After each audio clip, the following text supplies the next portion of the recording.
Assalamualaikum warahmatullahi wabarakatuh. Pertemuan mata kuliah Bahasa Indonesia dalam materi ejaan kali ini akan diketengahkan beberapa hal.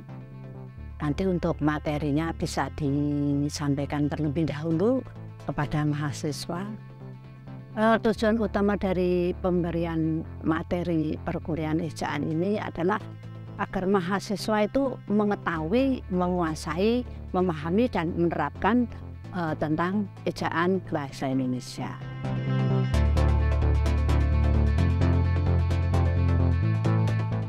Ejaan bahasa Indonesia itu di dalamnya ada beberapa hal, antara lain pemakaian huruf, kemudian penulisan kata, dan yang ketiga adalah unsur serapan.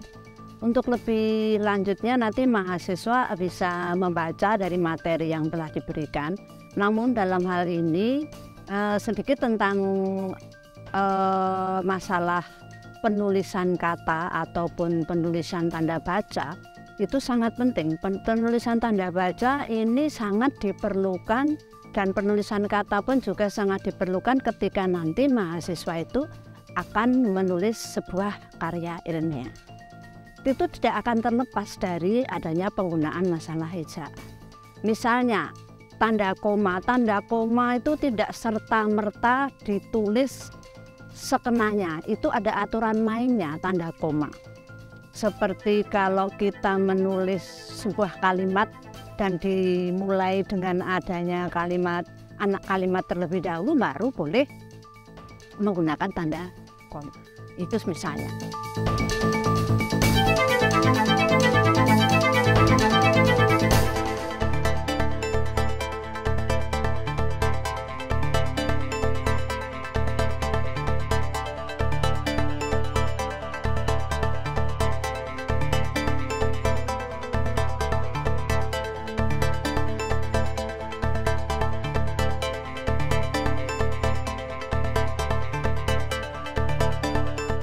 Kemudian masalah penulisan lambang bilangan itu juga diatur.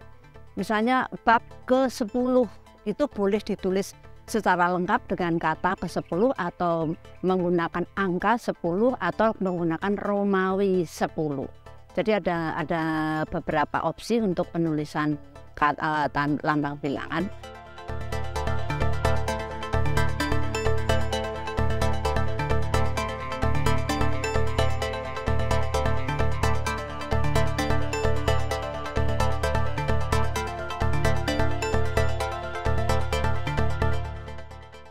Yang penting lagi adalah penulisan kata.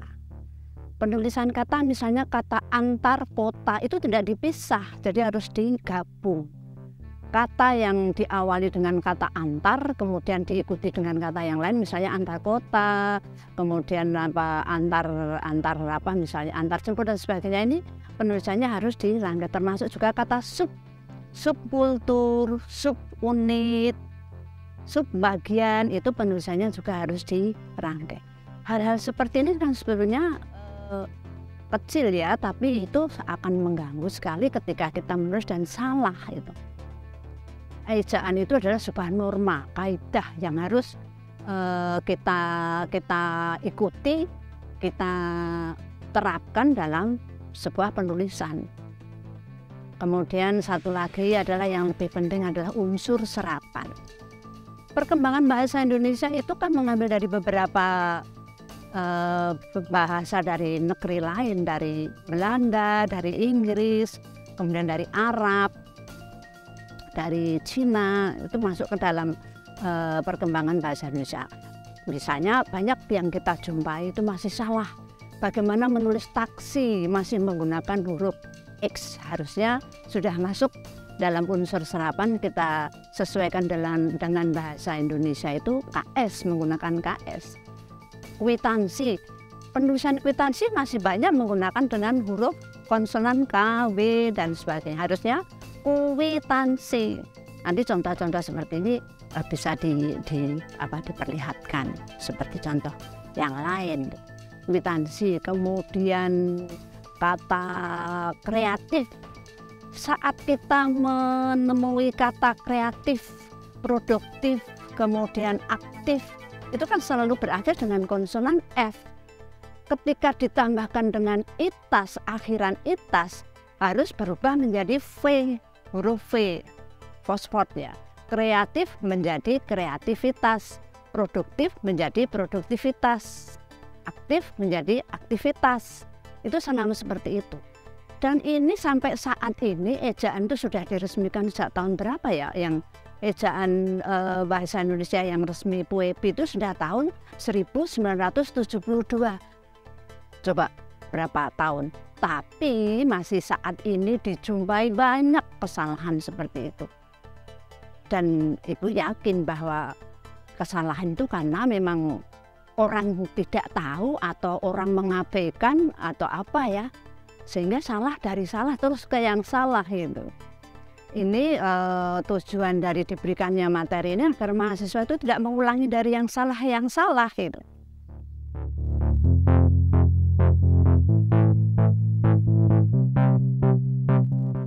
Pertemuan materi berikut ini adalah ragam baku bahasa Indonesia.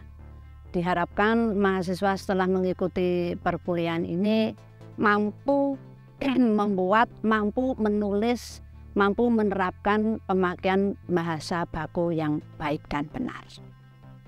Pola kalimat itu sebetulnya waktu kita SMA itu mahasiswa itu sudah diberikan sih. Tapi bahasa Indonesia di perguruan tinggi itu hanya untuk menggali, melestarikan, mengingatkan, dan ikut rame-rame untuk memahami bagaimana cara menulis bahasa Indonesia itu yang baik dan benar. Pola kalimat ini merupakan dasar awal seseorang untuk menulis sebuah tugas akhir. Jadi mengapa mahasiswa diberikan lagi materi bahasa Indonesia di semester 1 atau semester 3 atau di semester 4 atau 2 ini maksudnya sebagai dasar. Pola kalimat itu apapun kita harus selalu menurut norma kaidahnya bahwa sebuah kalimat itu terdiri dari paling tidak ada subjek predikat. Kalau itu kalimatnya kalimat sempurna ya ada subjek, predikat, objek, pelengkap, keterangan, dan modalitas. Nah nanti di dalam kalimat sebuah tugas akhir itu tidak hanya cukup subjek predikat, tapi bisa pengembangannya pada objek yang berkembang atau subjeknya yang dikembangkan. Kalimat diupayakan subjeknya itu selalu berisi tentang nomina. Jadi selain nomina itu tidak diperkenankan untuk mengisi sebuah ruang subjek. Contohnya, sering mahasiswa atau kita menjumpai penulisan bagi mahasiswa baru, bagi mahasiswa yang mendapatkan beasiswa segera menghubungi bagian akademik. Kata bagi pada awal kalimat ini adalah bukan subjek nomina, itu adalah kata depan. Kelompok kata depan, kemudian kata sambung atau kata hubung itu tidak diperkenankan untuk mengawali sebuah kalimat. Banyak kita jumpai kata sedangkan. Mahasiswa saat ini banyak menggunakan katget misalnya. Kata sedangkan, kata bagi, kemudian kata sebab, maka, karena, dan sebagainya ini banyak digunakan untuk mengawali kalimat. Itu tidak diperkenankan bagi sebuah subjek. Subjek harus minimal berisi nomina. Langsung saja kalau tadi ke kalimatnya bagi mahasiswa baru yang mendapatkan beasiswa segera menjumpai atau menemui di ruang akademik. Baginya hilang saja, cukup langsung masuk materi mahasiswa baru yang mendapatkan beasiswa bla bla bla bla. Jadi kata bagi, sedangkan, dan sebagainya itu perlu dihilang. Kita tidak usah menggunakan itu karena memang tidak untuk mengawali, itu subjek. Kemudian kalimat itu kadang-kadang kita lupa panjang. Misalnya begini, sebuah kalimat tapi tanpa ada predikatnya, nggak terasa kita ya. Contohnya seperti ini, bahasa Indonesia yang berkembang bahasa Indonesia yang berkembang saat ini sangat memprihatinkan. Nah, yang dikatakan memprihatinkan itu yang seperti apa? Yang saat ini yang seperti apa? Itu predikatnya kan nggak jelas. Lebih baik misalnya perkembangan bahasa Indonesia di wilayah bagian timur sangat memprihatinkan. Nah, kalau hal-hal seperti itu kadang-kadang kita tidak merasa bahwa sebuah kalimat itu tanpa predikat ya mengalir saja.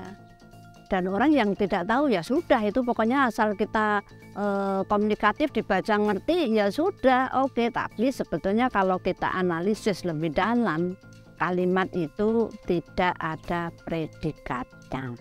Predikat ya. Kemudian objek, misalnya bahasa Indonesia diberikan di semester 5 oleh Bu Hesti misalnya.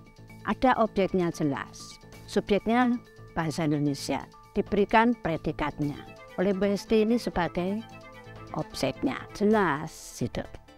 Nah, sekarang lagi pelengkap ini kadang-kadang orang itu agak sulit membedakan antara pelengkap dan objek. Sebenarnya mudah indikatornya.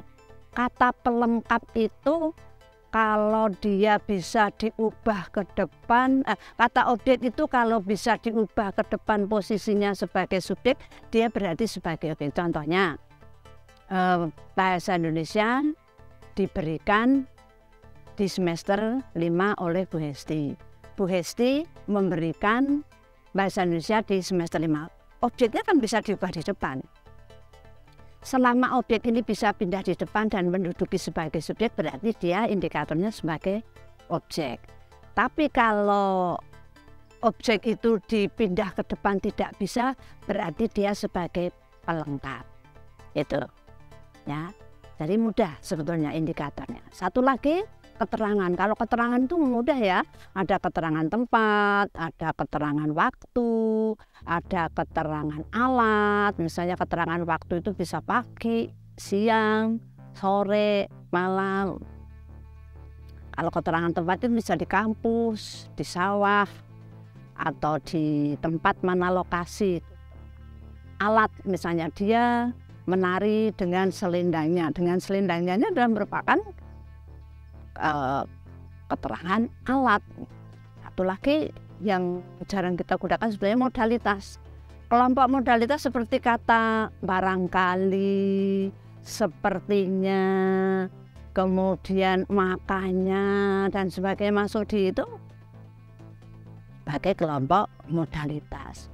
Ya, sepertinya, rupa-rupanya, barangkali itu masuk kelompok modalitas. Tapi untuk sebuah karya ilmiah diharapkan lebih baik menghindari kata-kata modalitas, karena kata-kata modalitas ini merupakan sesuatu yang agak ada unsur keraguan begitu.